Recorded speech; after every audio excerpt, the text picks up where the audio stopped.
자, 이어서 오늘 하나님의 말씀 계속해서 볼게요. 우리 오늘 찾으실 말씀은 요한복음 14장 16절 말씀입니다. 요한복음 14장 16절 말씀 우리 함께 한번 읽도록 하겠습니다. 자, 다 같이 우리 한 목소리로 읽겠습니다. 시작. 내가 아버지께 구하겠으니 그가 또 다른 보혜사를 너희에게 주사 영원토록 너희와 함께 있게 하리니 아멘. 네, 오늘 이 한 말씀 가지고 우리 말씀을 나누도록 하겠습니다. 제가 20대 초반에 태국에 여행을 갔다가 코끼리 쇼를 본 적이 있습니다. 엄청나게 큰 코끼리들이 자그마한 체구를 가진 그 현지인들의 지시에 따라서 이렇게 축구공으로 골을 넣기도 하고 또 코를 사용해서 물건을 들어 옮기기도 하면서 이렇게 많고 다양한 그런 묘기들을 부리더라고요. 그러면서 저에게는 한 가지 의문점이 들었습니다. 바로 코끼리가 마음만 먹으면 거기에 있는 모든 사람들을 다 제압할 수 있을 것 같은데 어떻게 저 큰 코끼리가 저 작은 사람의 말을 잘 들을 수가 있지 하는 의문이 들었습니다. 그리고 또 코끼리는 6.5톤 정도의 무게를 끌 수 있는 엄청난 힘이 있다고 합니다. 그런데 그런 코끼리가 때때로 밧줄에 묶여 있는 것을 우리는 봅니다. 바로 코끼리가 마음만 먹으면 얼마든지 그 밧줄을 끊고 도망갈 수 있는데 이상하게 코끼리는 밧줄에 묶여서 꼼짝도 하지 못합니다. 자, 그렇다면 그 비결이 뭘까요? 그것은 바로 코끼리가 아주 어렸을 때에, 그러니까 코끼리가 별로 힘이 세지 않았을 때에 밧줄을 묶어두면 된다고 합니다. 그러면 그때부터 코끼리는 계속해서 자라면서 자신은 결코 밧줄을 끊을 수 없다라는 그런 확신과 그런 믿음을 가지고 자라나기 시작합니다. 그래서 이제는 덩치가 다 자라서 이제는 6.5톤을 끌 수 있는 엄청난 힘이 생겼음에도 불구하고 계속해서 자신은 할 수 없다라고 생각하기에 그 밧줄을 끊으려고 하는 시도조차 하지 않는 것입니다. 자, 그런데 여러분, 이런 모습 어디서 많이 봐오지 않았습니까? 바로 예수님을 믿고 난 이후 우리들의 모습과 유사합니다. 이제는 우리가 예수님을 믿어 더 이상 죄에 질질 끌려다니지 않는 그런 하나님의 놀라운 자녀가 되었음에도 불구하고 여전히 우리는 어떤 확신과 믿음을 가지고 있습니까? 나는 결코 이 죄에서 벗어날 수 없어. 지금은 비록 내가 넘어지지 않고 있지만 얼마 못 가서 나는 또다시 그 죄에 넘어지고 말 거야 하는 강한 확신과 믿음을 우리는 가지고 있습니다. 그러니 우리는 다 큰 코끼리와도 같이 모든 죄의 유혹으로부터 승리할 수 있는 그 엄청난 힘과 능력을 지녔음에도 불구하고 우리는 거기에서 벗어나지를 못하는 것입니다. 그러기에 내 스스로가 또는 사탄이 우리들에게 너는 결코 죄에서 승리할 수 없어, 너는 또다시 죄에 넘어지고 말 거야 라고 속삭일 때에 어떻게 해라고 말씀드렸죠? 바로 우리는 아니야, 죄의 노예였던 나는 이미 십자가에서 예수님과 함께 못 박여 죽었고 이제 나는 다시금 하나님의 자녀로 태어났어. 주님 안에서 재창조된 나는 죄의 유혹과 모든 공격에서 승리할 수 있어. 바로 이처럼 거짓된 속임수에 대해서 우리는 부정하고 바로 나는 모든 죄에서 승리할 수 있는 하나님의 자녀가 된 것을 인정하며 외치라고 했죠. 네, 그러기에 바라기는 우리가 이런 확신과 믿음을 가지고 나를 묶고 있는 모든 죄의 밧줄을 다 끊어버릴 수 있기를 바랍니다. 우리 아마 개개인 각자를 넘어지게 하는 그 죄의 유형들이 있겠죠. 누구는 거짓, 누구는 음란, 시기, 열등의식, 교만함, 질투, 바로 이러한 밧줄을 과감하게 끊어버릴 수 있는 저와 여러분 되시기를 간절히 소망합니다. 자, 이렇게 예수님을 믿어 하나님의 자녀가 된 우리는 완전히 새로운 존재가 되었습니다. 우리의 외형은 바뀐 게 별로 없을지 모르겠지만 우리의 영적인 상태, 영적인 신분은 이제 완전 다른 사람이 되고 말았습니다. 바로 어떠한 훈련에 의해서 그리고 조금 바뀌는 정도로는 우리가 모든 죄의 유혹과 공격에서 승리할 수 없다는 것을 잘 아시는 하나님께서는 이렇게 우리를 완전히 이제는 다른 존재로 하나님의 자녀로 다시 태어나게 하신 것입니다. 다시 말씀드리면 죄의 노예, 죄의 종에서 우리를 어떤 존재로? 바로 하나님의 자녀로 우리의 신분을 바꾸어 주신 것입니다. 자, 그리고 예수님을 믿어 하나님의 자녀가 된 우리에게는 또 다른 놀라운 일이 하나 더 발생하게 됩니다. 그것이 뭘까요? 그것은 바로 성령 하나님께서 우리 안에 들어오셔서 이제로부터 영원토록 우리와 함께 살아가시기 시작하신다는 것입니다. 우리가 이것을 성령의 내주하심이라고 부르기도 하죠. 이처럼 우리를 하나님의 자녀로 존재를 새롭게 변화시켜 주셨을 뿐만 아니라 바로 하나님은 우리를 도우시고 우리와 함께 하시고 우리를 선하게 인도해 주실 성령님을 우리 가운데 보내어 주셨습니다. 자, 이 자리에 함께한 우리 청년들은 이 사실을 믿고 있나요? 아멘입니까?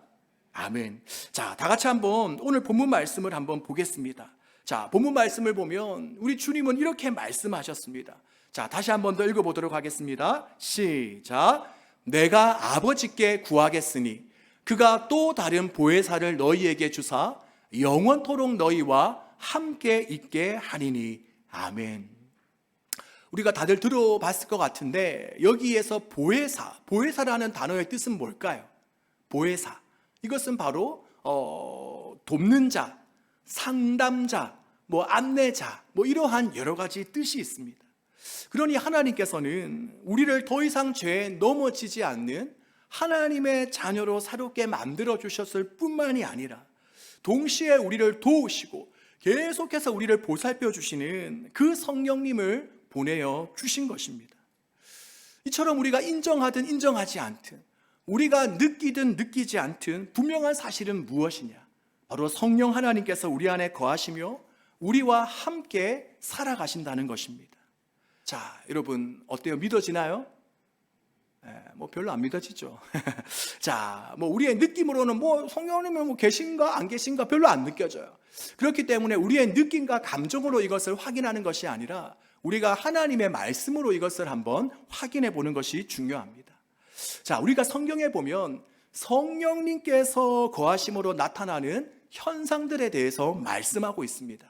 아주 여러 가지들이 있는데 이 시간에 몇 가지만 말씀드리면 첫 번째로 성령님이 임하시면 어떤 일이 일어나는가?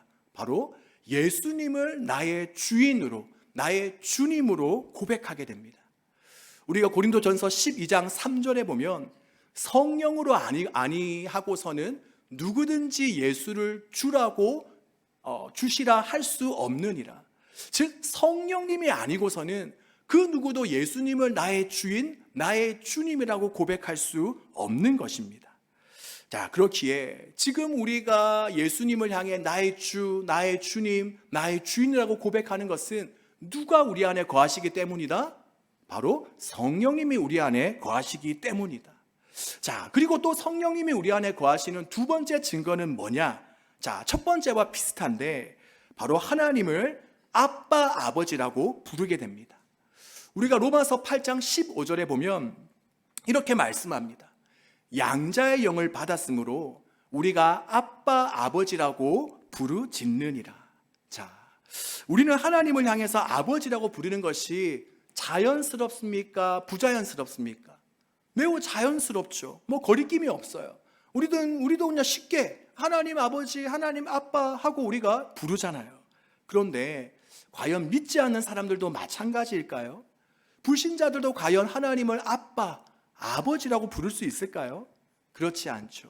왜냐? 그들 안에는 성령님이 계시지 않기 때문입니다. 자, 그리고 세 번째로 성령님이 거하시는 사람들 속에는 또 어떤 일이 일어나는가? 바로 용서와 사랑과 겸손의 마음이 생겨납니다.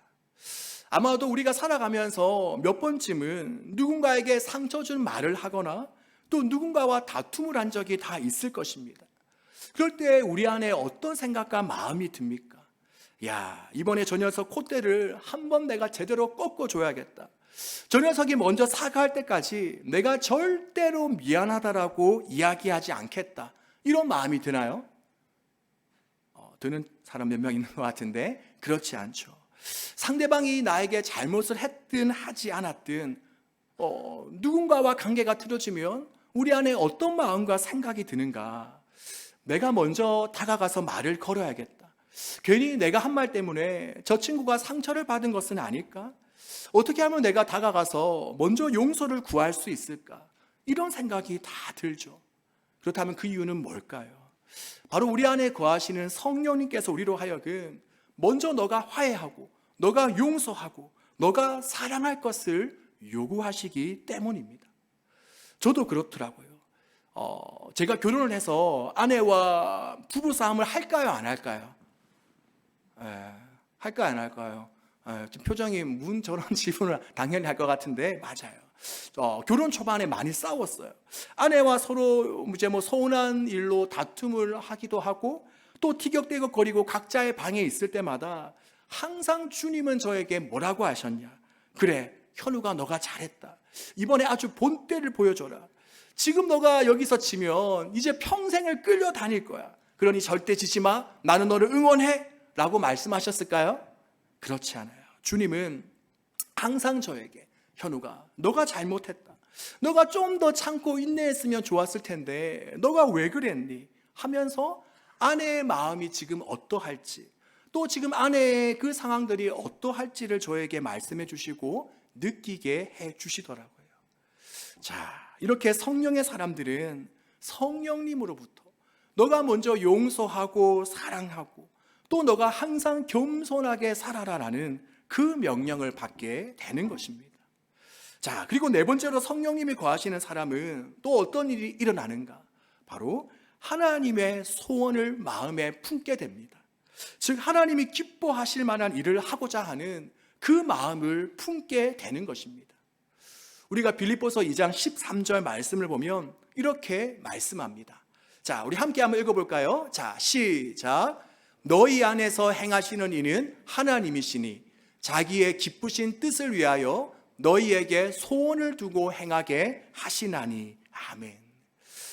바로 사탄과 마귀의 종으로 살아가는 사람들은 항상 악한 생각, 악한 계획, 악한 행동만을 저지르지만 성령님이 거하시는 사람들은 어떤 생각, 어떤 마음의 소원함을 품느냐? 바로 하나님을 기쁘시게 해드리고자 하는 그 마음의 소원함을 품게 되는 것입니다. 가령 예를 들면 이런 거죠. 나를 희생해서라도 내가 이 공동체를 더 건강하게 세워나가고자 하는 그러한 마음들.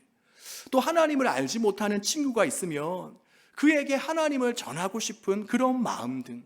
즉 계속해서 우리 안에 하나님이 기뻐하실 일들을 내가 하고자 하는 그 소원한 마음들을 우리가 품게 되는 것입니다. 자, 그리고 그 외에도 성령님이 우리 안에 거하실 때 나타나는 일들은 우리가 죄를 짓거나 죄에 넘어졌을 때 오히려 우리가 기뻐하고 즐거워하는 것이 아니라 어떻게 하죠? 마음의 근심과 괴로움을 느끼게 됩니다. 그건 왜 그렇습니까? 바로 내 안에 계신 주님께서 여전히 내가 육신의 정욕과 죄의 유혹을 쫓고 살아가는 모습을 보시면서 슬퍼하고 계시기 때문입니다. 그래서 우리는 죄를 지었을 때에 뭔가 행복하고 즐겁고 쾌락이 넘칠 것 같지만 오히려 마음이 찝찝하고 뭔가 괴롭고 마음이 힘든 것입니다. 자, 어떻습니까, 여러분? 우리가 이러한 몇 가지 정황들을 살펴보니 지금 내 안에 누가 계신 것 같아요? 누가 계신 것 같습니까? 네, 우리가 인정하든 인정하지 않든 바로 이러한 일들이 우리 가운데 일어나고 있다라면 그것은 바로 성령님이 우리 안에 함께 거하시기 때문입니다. 그러기에 우리가 어떤 면에서는 우리가 하나님께 하나님, 이 시간 나와 함께 해주세요. 오늘 이 예배에 함께 해주세요라는 이 기도는 성경적인 기도가 아닙니다. 왜냐? 이미 하나님께서는 우리와 함께 해주시기 때문입니다. 그러기에 이제 우리는 하나님, 저와 함께 해주세요라는 기도를 하기보다는 오히려 하나님, 오늘도 저와 함께 해주셔서 너무 감사합니다. 하나님이 저와 함께 계신 것을 제가 더 알게 해주세요. 더 경험하게 해주세요. 그래서 더 주님을 바라보게 해주세요라는 그런 기도를 드려야 하는 것입니다. 자, 그렇다면 이처럼 우리 안에 거하시는 성령님께서 그럼 하시는 일은 무엇일까?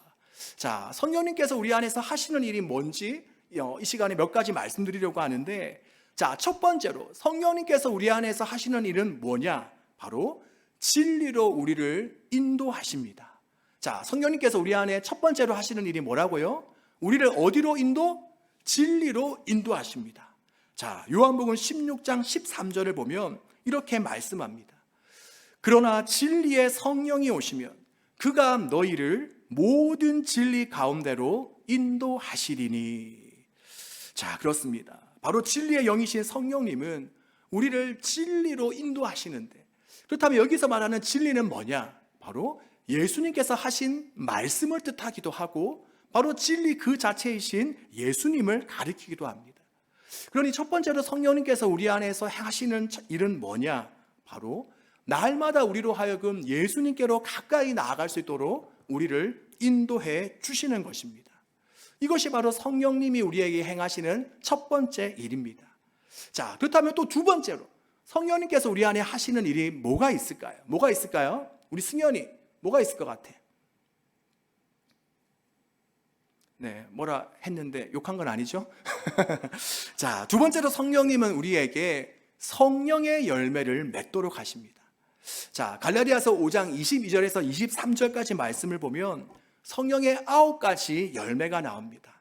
자, 오직 성령의 열매는 시작, 사랑과 희락과 화평과 오래 참음과 자비와 양성과 충성과 온유와 절제니 이 같은 것을 금지할 법이 없느니라.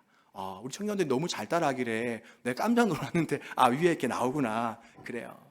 자, 조금 전에 성령님은 우리를 진리이신 예수님께로 인도한다라고 했죠.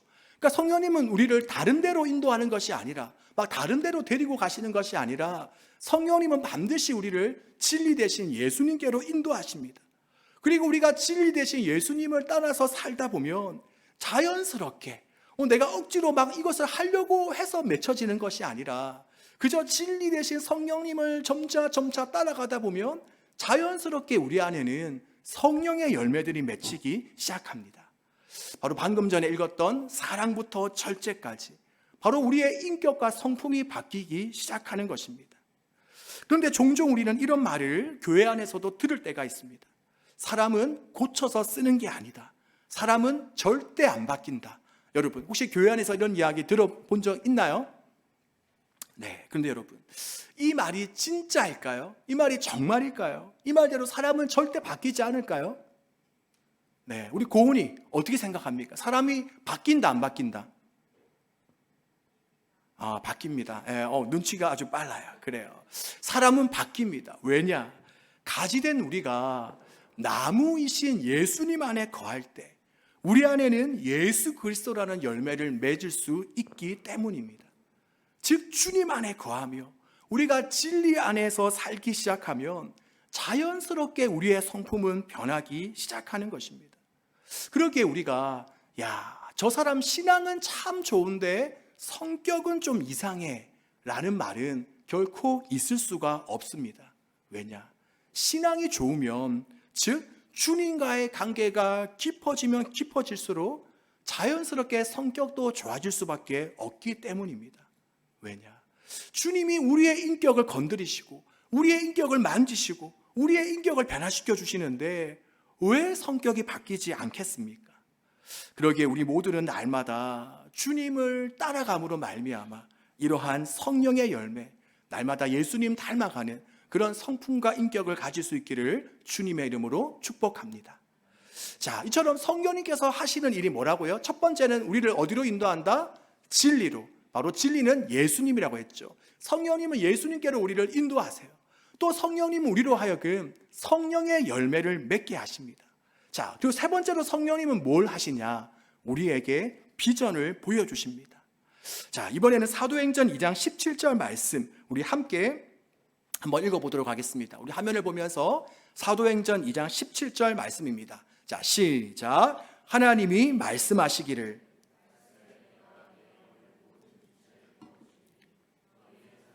예언할 것이요 너희의 젊은이들은 환상을 보고 너희의 늙은이들은 꿈을 꾸리라. 아멘. 자, 여기에 보면 비슷한 단어들이 계속 나오죠. 예언, 환상, 꿈. 자, 이런 단어는 뭐와 관련이 있습니까? 바로 비전과 관련이 있습니다. 그렇다면 비전은 뭐냐? 비전의 정의를 여러 가지로 내릴 수 있지만 그냥 단순하게 여기서 말씀드리고자 하는 것은 비전은 뭐냐? 내가 이렇게 살다가 죽었으면 좋겠다라고 생각할 만큼 가치 있는 그 무엇입니다. 즉, 내 모든 열정과 내 모든 시간과 내 모든 재물과 내 모든 에너지를 다 들여도 아깝지 않는 그 무엇, 이것이 바로 우리의 비전입니다. 자, 그렇게 성령님께서는 우리에게 내가 이러이러한 일을 통해서 하나님을 기쁘시게 하고 싶다, 나는 하나님께 영광 돌리는 삶을 살고 싶다라는 그런 꿈과 비전을 성령님께서는 우리에게 계속해서 심어주십니다. 그러기에 우리가 은혜 받고 나면, 우리가 수련회 때 은혜 받고 나면 가장 많이 하게 되는 고백 중에 하나가 뭐죠? 바로 앞으로 저는 하나님을 위해 살겠습니다. 앞으로 저는 하나님의 일을 하다가 죽겠습니다. 이런 고백들을 하죠. 왜냐? 바로 성령님께서 우리에게 이런 하나님에 대한 꿈과 비전을 부어주시기 때문에 우리 안에 이러한 마음들이 계속해서 생겨나게 되는 것입니다. 저 역시 고등학교 2학년 여름 수련회 때 주님을 만나고 가장 처음 했던 생각이 뭔지 아십니까? 바로 이제 나의 남은 생을 주님을 위해 내가 사용해야겠다, 주님을 전하는 삶을 살아야겠다. 주님을 만나고 나니까 이런 비전을 주시더라고요. 그런데 우리 예전사 청년들도 마찬가지인 것 같아요. 종종 예배가 끝나고 나면 또 이번 여름 수련회를 하고 나서 그 뒤에 보니까 꽤 많은 청년들이 임원으로 또 교사로 또 여러 가지 일들로 섬기기를 원하더라고요. 자, 이처럼 성령님을 모시고 살아가는 사람에게는 어떤 일이 일어나는가? 바로 주님을 기쁘시게 하고자 하는, 바로 주님의 나라를 정말 내가 미천하게나마 조금 더 세우고 확장해 나가고자 하는 그런 꿈과 비전을 우리가 갖게 되는 것입니다. 바로 우리가 뭔가 가만히 있지 않고 내가 주님을 위해, 주님의 몸된 교회를 위해 계속해서 헌신하고 섬기고자 하는 그 선한 마음들을 우리가 계속해서 갖게 되는 것입니다. 자, 여러분, 우리 안에 더욱더 이러한 일들이 자주 일어날 수 있기를 바랍니다. 그런데 요즘 현대인들, 특히 청소년 청년들을 보면 내가 무언가를 해야겠다, 내가 무언가를 하고 싶다라는 마음을 갖기가 참 힘든 것 같습니다. 어찌 보면 그것은 참 당연한 것 같아요. 왜냐? 지금껏 우리의 모습을 보면 내가 무엇을 좋아하는지, 내가 무엇을 잘할 수 있는지, 내가 무엇 할 때 가장 기뻐했는지를 또 모른 채 그저 지금껏 학교와 부모님이 시키는 대로, 또 또래 친구들이 그저 달려가는 대로만 살아왔기 때문입니다. 그러다 보니까 우리는 나중에 가서야, 가령 이제 대학 졸업할 때를 얼마 남겨두지 않고 또 때로는 직장을 다니면서 방황하기 시작합니다. 지금 내가 하고 있는 이 일이 정말 그동안 내가 꿈꿔왔던 일이 맞나? 주님이 나에게 주신 사명이 맞나?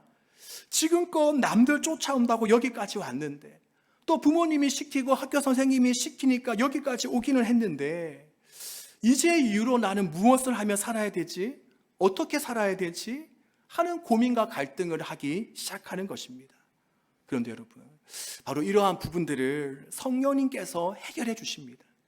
우리가 날마다 성령님과 동행하는 삶을 살아갈 때에, 우리가 성령 충만한 삶을 살 때에 성령님께서는 우리로 하여금 우리가 하나님과 주위 사람들과 또 세상 사람들을 위해서 내가 무엇을 그리고 어떻게 섬기며 살아야 될지를 알려주시기 때문입니다.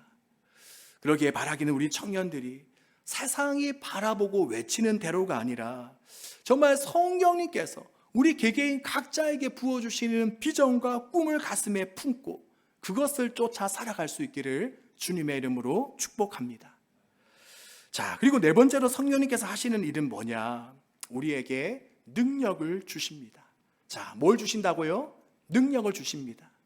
우리가 잘 아는 사도행전 1장 8절 말씀, 우리 또 한번 이번에도 함께 큰 소리로 한번 읽어보도록 하겠습니다. 자, 시작.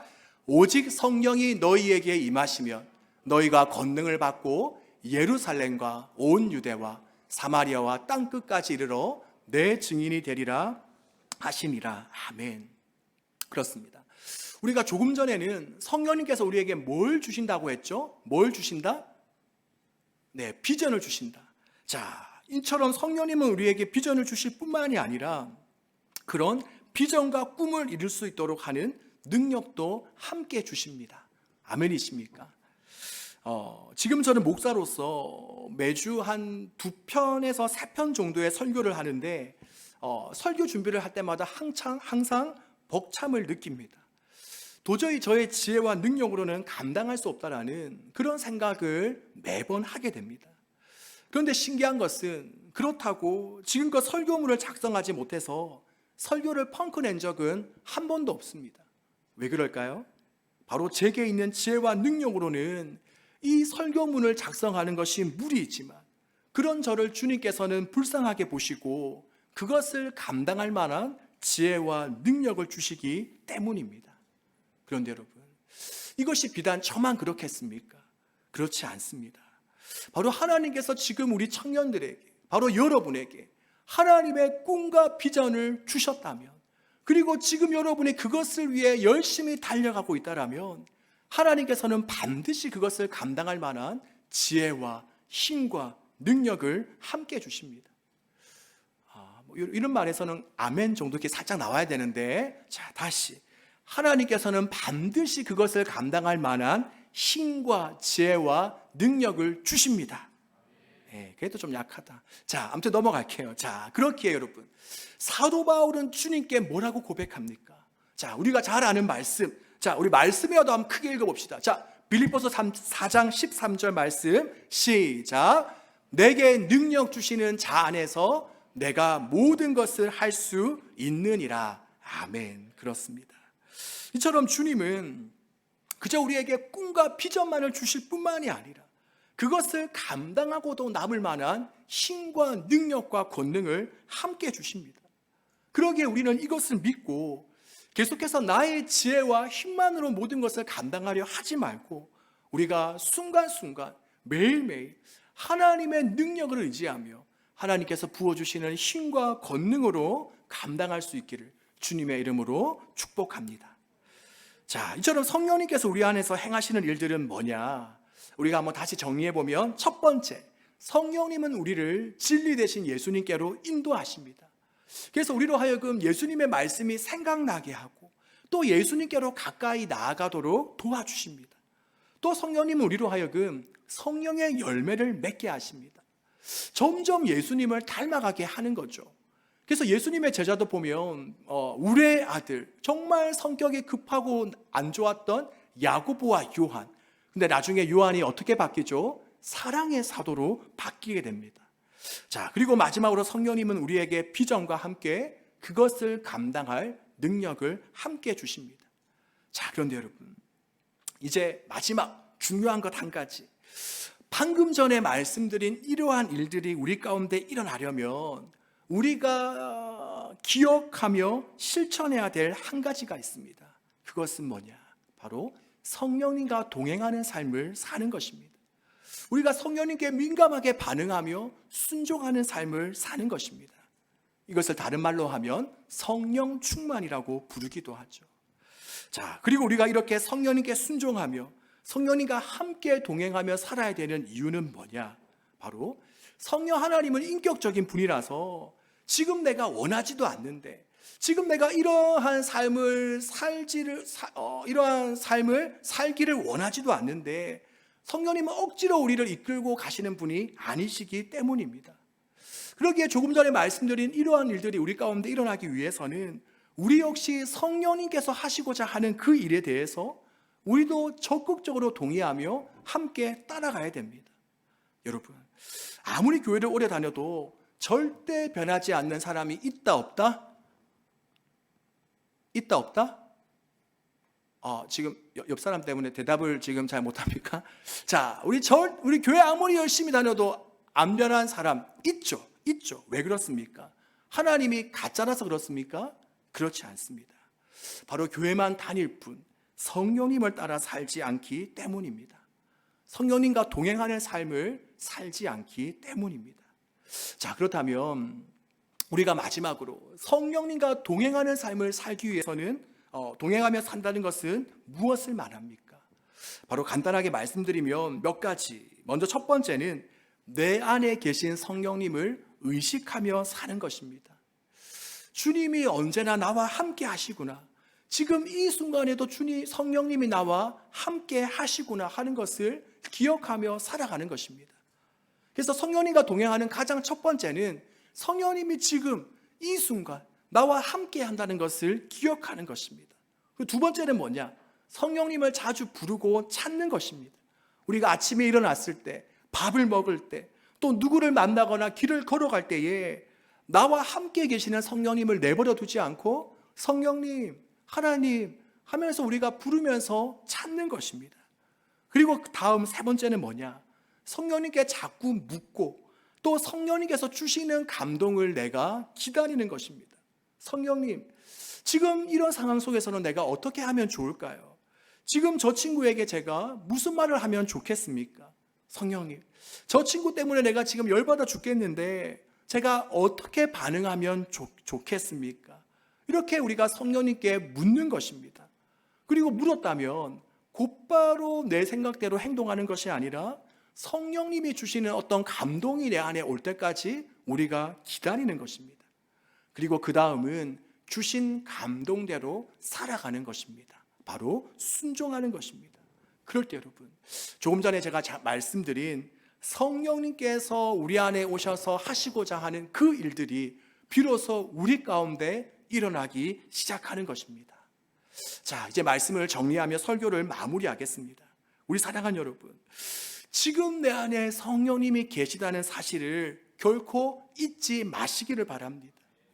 내 안에 계신 성령님은 우리의 상태에 따라, 상황에 따라 계셨다가 나가셨다가 들어오셨다가 또 나가셨다가 하시는 분이 아니십니다.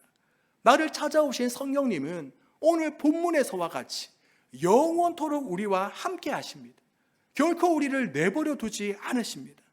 그러기에 우리 역시 그 성령님을 홀로 내버려 두지 말고 계속해서 찾고 부르시기를 바랍니다. 어떻게 불러라고요? 성령님, 주님, 예수님, 하나님 하면서 우리가 부르는 거예요.